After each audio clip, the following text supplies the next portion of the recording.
For more than a decade, victims and survivors of human rights violations have been waiting for their share of the 10 billion shillings restorative justice fund launched in 2015. And still, there's no hope as the fund remains non-operational. Now, human rights groups now want the Office of the Attorney General to launch investigations into the funds. Elizabeth Atina tells us more. A day that seemed like the dawn of justice.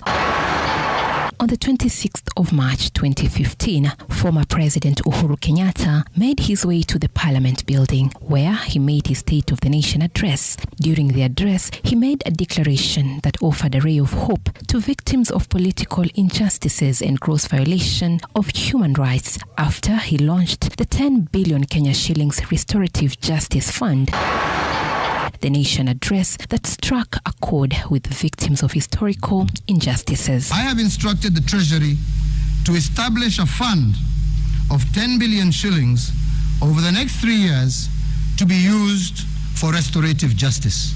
According to former President Uhuru Kenyatta, the fund was scheduled to run for 3 years with an aim of providing a measure of relief to those affected by gross violation of human rights. But 10 years later, the fund is yet to be operationalized. This fund remains non-operational. Draft regulations and the policy for implementation of the fund have been sitting in the office of the AG and the National Treasury since 2017. The then Jubilee administration said the lack of implementation was largely attributed to the absence of a legal framework for compensations and reparations policies. Where is the money? Who has received the money? And on what criteria have they received this money? The National Assembly has since been criticized for its reluctance to prioritize, debate, and act on the Truth, Justice and Reconciliation Commission report instituted in 2013. That draft was presented to the Office of the Attorney General and subsequently a draft policy as well. The Restorative Justice Fund received its first tranche of 3.4 billion Kenya shillings in the 2015-2016 financial year, but the funds have not been accounted for due to lack of regulations.